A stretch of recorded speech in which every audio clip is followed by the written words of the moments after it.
అటు చూడు, రోజీ గారిలా ఉన్నారు.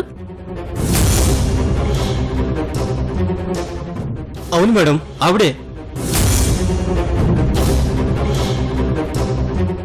చెప్పు దమయంతి, అమ్మమ్మ ఎక్కడ కనిపించింది? ఆవిడ్ని మేం చూసాము. అదే ఎక్కడా?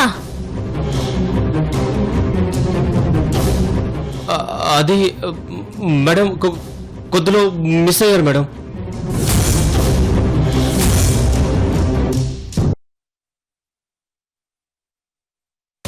ఏ, మా అమ్మమ్మ కనిపించి కూడా మిస్ అయిందని చెప్తుంటే నాకింతకంటే ఎక్కువ నొప్పిగా ఉంది.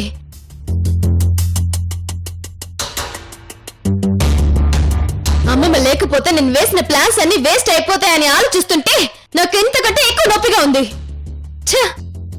నేనే ఆవిడ మనవరాలి అని ప్రూవ్ అయ్యాక కూడా ఏమీ సాధించలేకపోతున్నానంటే నాకింతకంటే ఎక్కువ నొప్పిగా ఉందిరా ఇడియట్.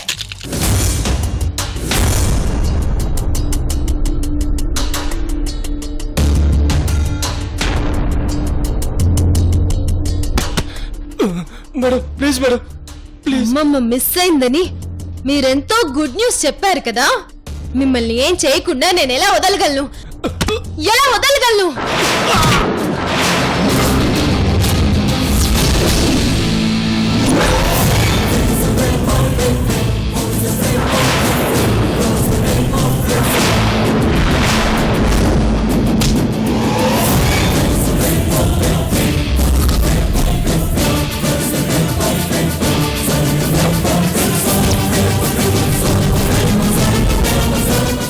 హే దమయంతి.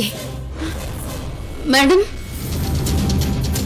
నాకు కనబడట్లేదు, కనబడింది, కనిపించి మిస్ అయింది ఇలాంటివి చెప్పడం కోసం మీరు నా దగ్గరికి రావద్దు. ఎక్కడుందో కన్ఫర్మ్ చేసుకుని నా దగ్గరికి రావాలి. అర్థమైందా? అర్థమైంది మేడం. ఇప్పుడు నీకు పడాల్సిన శిక్ష వాడికి పడింది. మళ్ళీ ఇలాంటి బ్యాడ్ న్యూస్లతో నా దగ్గరికి వస్తే ఇంతకి 10 రెట్లు శిక్ష నీకు పడుతుంది. అలాగే మేడం. మా అమ్మమ్మ ఎక్కడున్నా నాకు కావాలి. వెళ్ళు.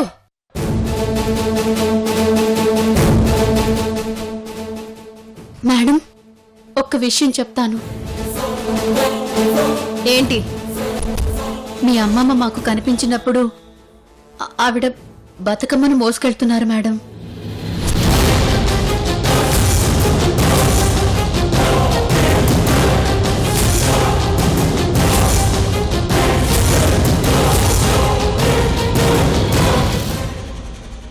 అమ్మమ్మ బతుకమ్మను మోసుకెళ్తుందా?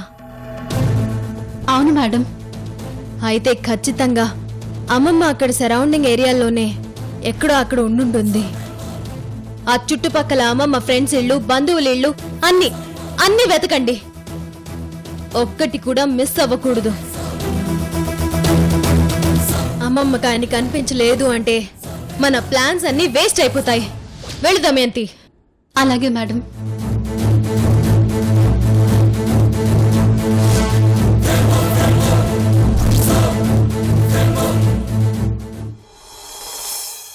మీరు ఇలా కూర్చోండి గ్రాని, నేను ఇప్పుడే వస్తాను. ఇలా కూర్చో. పూజ బాగా జరిగింది కదా? వినోద్, ఎన్నో ఏళ్ల తర్వాత ఒక సాధారణ స్త్రీగా ఇలా బతుకమ్మ పండుగ జరుపుకోవటం నాకు చాలా తృప్తిగా ఉందిరా.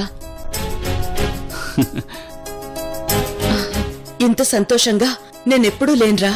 అవునమ్మమ్మా, నువ్వింత సంతోషంగా ఉండటం చూస్తుంటే మాకు కూడా చాలా సంతోషంగా ఉంది. గ్రాని, వాయనం పుచ్చుకోండి.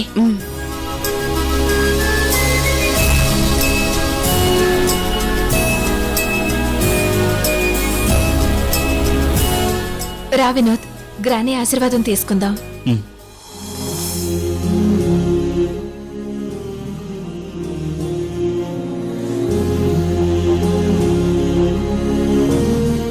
అమ్మమ్మ, నువ్వు మా ఇంటికి రావడంతో చీకటిగా ఉన్న మా జీవితాల్లోకి ఒక్కసారిగా వెలుగొచ్చింది.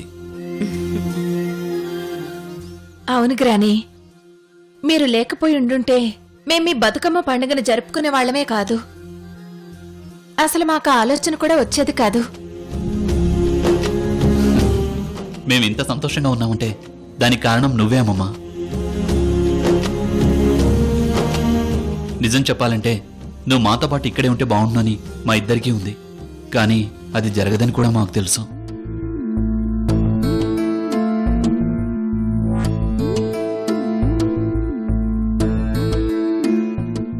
ఇప్పుడే చెప్పావు కదా అమ్మమ్మా, ఇంత సంతోషంగా ఎప్పుడూ లేనని. ఇంతలోనే ఏమైంది? ఎందుకంత ఆందోళనగా ఉన్నావు? నేనేమైనా తప్పుగా మాట్లాడానా?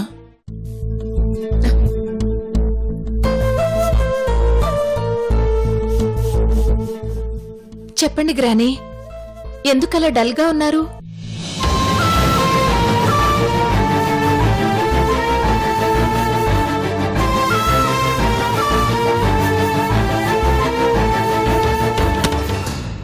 సంధ్య, వినోద్, ఒక విషయంలో మీరు నా మాట కాదనకూడదు. ఏంటమ్మమ్మా? మీకు ఇబ్బంది లేదంటే ఇంకో 10 రోజులు నేను ఇక్కడే మీతో పాటే ఉంటానురా.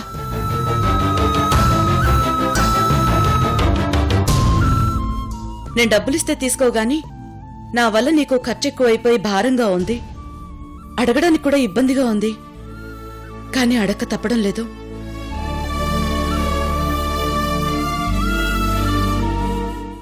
నేనిక్కడే 10 రోజులు మీతో పాటు ఇలాగే సర్దుకుని ఉండాలనుకుంటున్నాను. ఎంత మాట అన్నావు అమ్మమ్మా. ఈ 10 రోజులే కాదు, ఎన్ని రోజులు కావంటే అన్ని రోజులు నీ ఇష్టం. ఇక్కడే ఉండొచ్చు అమ్మమ్మా.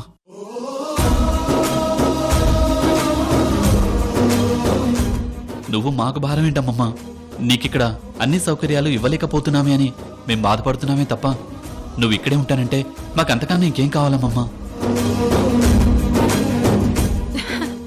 అవును గ్రాని, మీరు మాతో ఉండాలే కాని బంగారు మేడల్లో పెట్టి చూసుకోలేకపోవచ్చు. మిమ్మల్ని బంగారంలా చూసుకుంటాం. బంగారం మట్టిలో ఉన్నా బయట ఉన్నా దాని విలువ ఎప్పటికీ ఒకటే అమ్మమ్మా. నువ్వు మాకు బంగారంతో సమానం. నువ్వెక్కడున్నా మా దృష్టిలో నీ విలువ పెరుగుతుందే తప్ప తరగదమ్మమ్మా. అయితే ఇంకో 10 రోజులు మీతోనే కలిసి ఉంటున్నందుకు నాకు చాలా ఆనందంగా ఉంది. నాకు కూడా. సంధ్య, ఇప్పటికే ఆలస్యం అయింది, మీరు వెళ్ళి పడుకోండి. మీరు కూడా వెళ్ళి పడుకోండి గ్రాని. ఉమ్, ఆ, నువ్వు కింద పడుకుంటున్నావని నీకోసం బెడ్ తీసుకొచ్చానమ్మమ్మా. వద్దురా. బతుకమ్మ పండుగ చేసుకుని ఆ రోజు నేల మీద పడుకోవటం నాకు చిన్నప్పటి నుంచి అలవాటు. నేను నేల మీదే పడుకుంటాను. సరే అమ్మమ్మా, నీ ఇష్టం. ఆ, గుడ్ నైట్. గుడ్ నైట్ అమ్మమ్మా. Good night. Good night. Asha, good night. ఉమ్.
అసలు 2 రోజుల నుంచి రోజీ కనబడలేదంటే చాలా ఆశ్చర్యంగా ఉంది.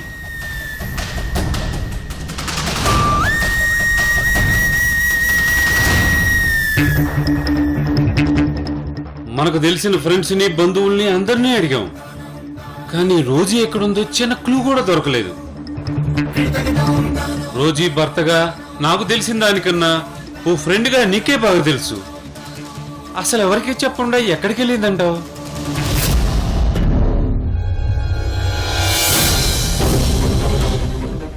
ఆ రోజు నైట్ మేనేజర్ రాకముందు కూడా అమ్మమ్మ చాలా హ్యాపీగా ఉంది.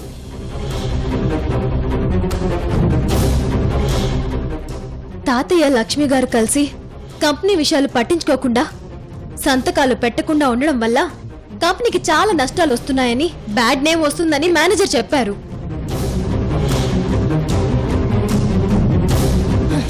ఇన్నాళ్ళు తన కష్టంతో రోజీ గ్రూప్ ఆఫ్ ఇండస్ట్రీస్ ని ఈ ట్విన్ సిటీస్ లోనే నంబర్ 1 కంపెనీగా తీసుకొచ్చింది. ఇప్పుడు వాళ్ళ వల్ల కంపెనీకి బ్యాడ్ నేమ్ రావడమే కాకుండా తన ఇమేజ్ కూడా పోతుంటే అమ్మమ్మ చాలా బాధపడింది. అందుకే ఆ బాధతోనే కొంచెం మెంటల్ గా ఏదో ప్రిపేర్ అయ్యి ఇక్కడి నుంచి వెళ్లిపోయింది. నువ్వు చెప్తుంది నిజమే రోజీ. అమ్మిలా ఇంట్లోంచి వెళ్లిపోవటానికి వాళ్లే కారణం. మా అమ్మకి ఏ కష్టం వచ్చినా, నష్టం వచ్చినా, సంతోషం వచ్చినా ప్రతిదీ లక్ష్మి ఆంటీతో తప్ప ఎవరితోనూ షేర్ చేసుకునేది కాదు. ఇప్పుడు ఆవిడే శత్రువైనందువల్ల ఎవరికి చెప్పాలో తెలియక డిస్టర్బ్ అయి ఎక్కడికో వెళ్లిపోయి ఉంటుంది. మా అమ్మ తన జీవితంలో సంతోషంగా ఉండడం కన్నా బాధతోనే ఎక్కువ రోజులు గడిపింది. అందులో 90% మీ తాతయ్య లక్ష్మీ ఆంటీల వల్లే బాధని అనుభవించింది.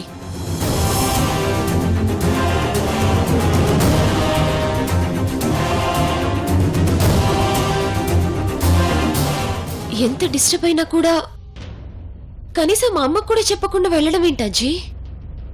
ఆ అమ్మమ్మ మనశ్శాంతి కోసం అప్పుడప్పుడు కొత్త ప్రదేశాలకు వెళ్తుంటుంది కదా, అక్కడ కూడా ఎంక్వైరీ చేయిస్తే? అలా కూడా ఎంక్వైరీ చేయిస్తున్నాను రోజీ.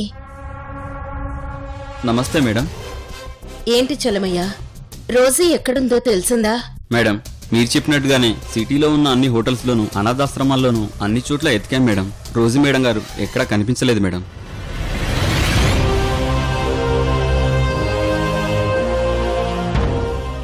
సరే, నువ్వు వెళ్ళు చలమయ్య. అలాగే మేడం.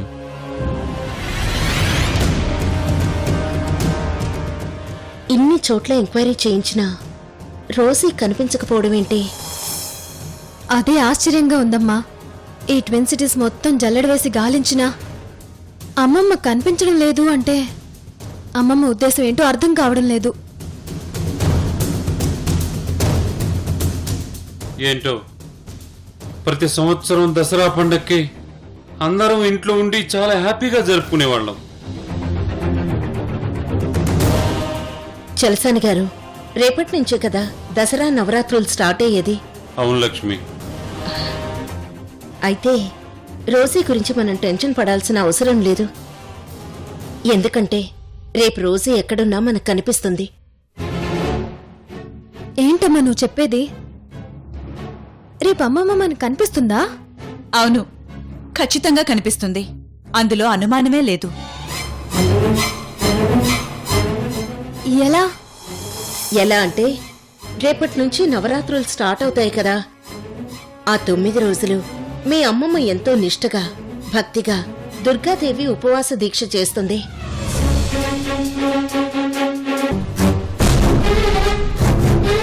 ఆ దీక్ష కూడా ముందుగా స్వామీజీ చేతని పూజ చేయించి స్వామీజీ చేతుల మీదుగానే దీక్ష తీసుకుని ప్రారంభిస్తుంది. ఇలా మీ అమ్మమ్మ ప్రతి సంవత్సరం స్వామీజీ ఆశ్రమానికి వెళ్లి దీక్ష చేస్తుంది. ఆ తర్వాత ఇంటి దగ్గర 9 రోజులు దీక్షలో నిష్ఠగా ఉంటుంది.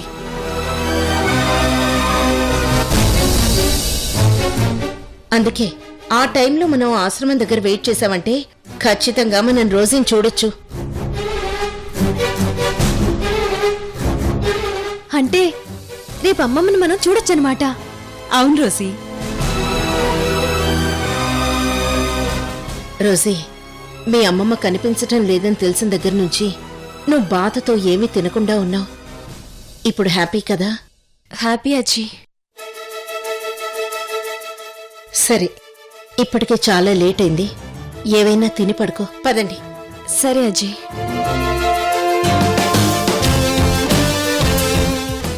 రోజీ, నువ్వు ఉదయన స్వామీజీ ఆశ్రమానికి వెళ్ళు. అక్కడ అమ్మమ్మ కనిపించగానే నువ్వు ఆ పని చెయ్యాలి. ఏంటమ్మా అది?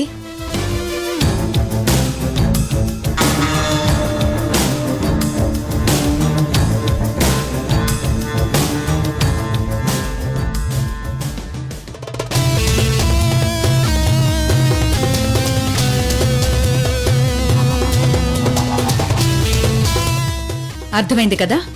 అలాగేనమ్మా, నువ్వు చెప్పినట్టే చేస్తాను. సరే, గుడ్ నైట్.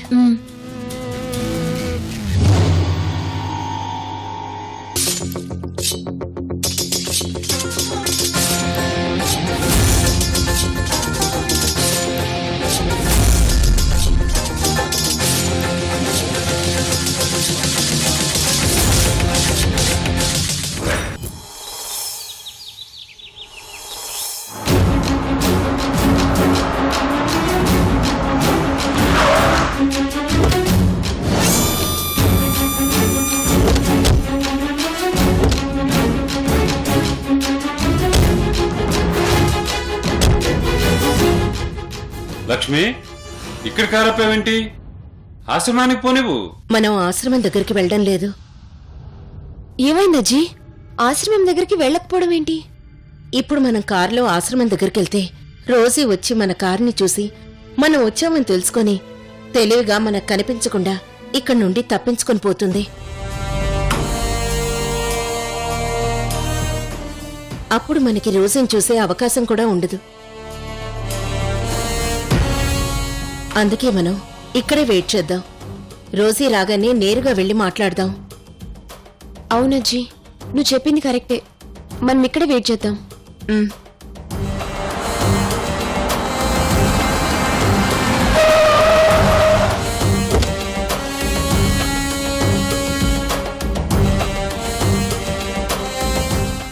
అమ్మ చెప్పినట్టు ఆశ్రమం దగ్గర కాకుండా ఆశ్రమానికి కొద్ది దూరంలో వెయిట్ చేయడం మంచిది. లేదంటే అమ్మమ్మ నన్ను చూసి అట్నుంచి అటే వెళ్ళిపోయే ప్రమాదం ఉంది. అమ్మమ్మ కోసం ఇక్కడుండి వెయిట్ చేయడమే కరెక్ట్.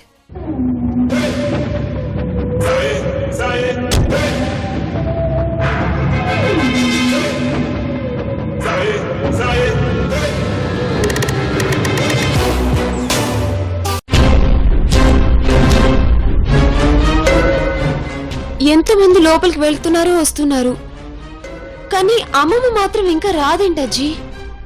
అసలు ఇంతకీ అమ్మమ్మ వస్తుందా లేదా? ఏంటో, ఇవి నాకు సొంత అమ్మమ్మ కాకపోయినా ఇంతలా ఆవిడ కోసం వెయిట్ చేయాల్సి వస్తుంది. రోజీ గ్రూప్ ఆఫ్ ఇండస్ట్రీస్కి ఆవిడ నన్ను ఎండిన్ చేసేంత వరకు నాకీ తిప్పలు తప్పేలా లేవు. వన్స్ ఎండిన్ అయిపోయాక ఆవిడ ఎక్కడున్నా ఏం చేస్తున్నా ఆవిడ గురించి పట్టించుకోవాల్సిన అవసరం కూడా లేదు. నా అవసరం తీరేంత వరకు ఇలా నటించక తప్పదు. ఏంటజ్జీ, అమ్మమ్మ ఇంకా రాలేదు? ఒకవేళ అమ్మమ్మ మనం రాకముందే ఉదయాన్నే వెళ్ళిపోయిందేమో? లేదు రోజీ, ఎట్టి పరిస్థితుల్లో కూడా మీ అమ్మమ్మ ఉదయాన్నే వచ్చుండదు. అంత ఖచ్చితంగా ఎలా చెప్పగలవజ్జీ? మీ అమ్మమ్మకి ఒక సెంటిమెంట్ ఉంది రోజీ. ఏంటి లక్ష్మి అది? మీ అమ్మమ్మ అమృత ఘడియల్లో మాత్రమే దీక్ష మొదలు పెడుతుంది. ఈ రోజు అమృత ఘడియలు ఉదయం 9 గంటల నుండి 10:45 వరకు, అంటే ఇప్పుడే అమృత ఘడియలు మొదలయ్యాయి. రోజీ ఖచ్చితంగా ఈ శుభ ఘడియల్లోనే వస్తుంది, దీక్ష తీసుకుంటుంది. ఈ ఘడియలు దాటితే ఎట్టి పరిస్థితుల్లో కూడా రోజీ దీక్ష మొదలు పెట్టదు.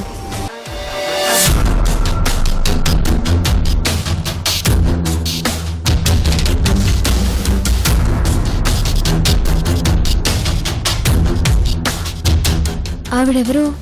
అమ్మమ్మలా ఉంది. అమ్మమ్మేనా?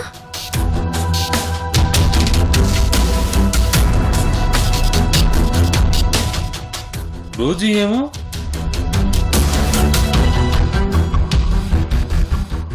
అమ్మమ్మే అయి ఉంటుంది. ఎవరు తన్ని చూడకూడదని అలా ముసుగులో వస్తుంది.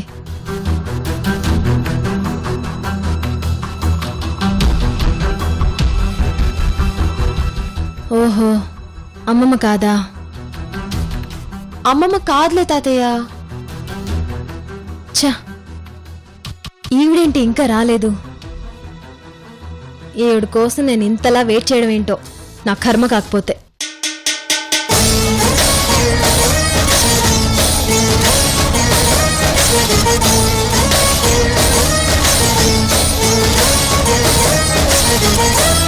Thank you.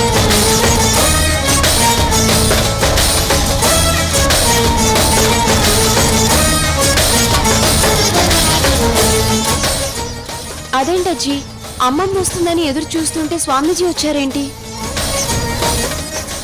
ఇంతకీ స్వామీజీ ఎక్కడికి వెళ్తున్నట్టు? అదే నాకు అర్థం కావట్లేదమ్మా. ఇందులో అర్థం కాకపోవడానికి ఏముంది? మనం ఇక్కడికి వస్తామని రోజీ ముందుగానే ఊహించినట్టుంది. ఒకవేళ అమ్మమ్మే స్వామీజీని తన దగ్గరికి రమ్మని చెప్పిందేమో. అందుకే స్వామీజీయే అక్కడికి వెళ్తున్నారు. ఎస్, నేను గెస్ చేసింది 100% కరెక్ట్. అయితే ఇప్పుడు మనం స్వామీజీని ఫాలో అవుదామా అజ్జి? పదండి, మనం స్వామీజీని ఫాలో అవుదాం.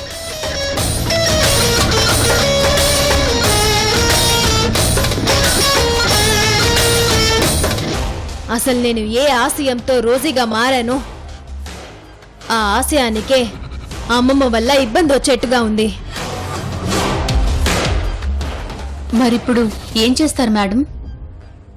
చంపేస్తాను.